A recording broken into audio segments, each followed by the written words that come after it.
ఇక నీ paintings exhibit చేసి నాతో అబద్ధాలు ఆడుతున్నావా? ఆ? అంటే నీ దగ్గర ఈ డెకరేషన్ కూడా ఉందేంటి? నా పెయింటింగ్స్ ఇక్కడ? ఎస్. ఏ జోక్ చేస్తున్నావా? నేను కాదు, నువ్వు చేస్తున్నావు. రైట్. ఏమిటిది? చూడు.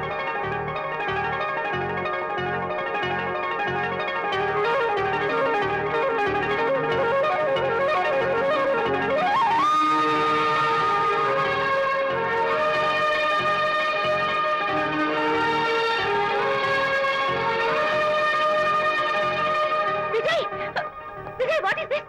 నా పెయింటింగ్స్ ఇక్కడికి ఎలా వచ్చాయో నాకు తెలీదు. అంటే నీకు తెలియకుండానే మీ ఇంట్లో ఎగురుకుంటూ వచ్చేస్తాయా? నేను ఫుల్లో కనబడతా నీకు? ప్లీజ్ బిలీవ్ మీ, అదే నాకు అర్థం కావడం లేదు.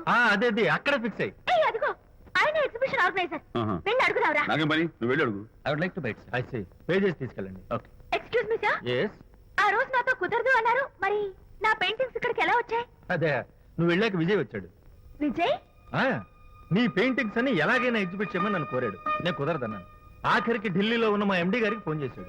ఆయన కూడా చేతులు ఎత్తేశాక స్పాన్సర్స్ ని పట్టుకుని ఎక్కడెక్కడి నుంచో ఫోన్ చేయించాడు. Totally he mood earth and heaven to make the show. ఈ క్రెడిట్ అంతా విజయ్దేనమ్మా.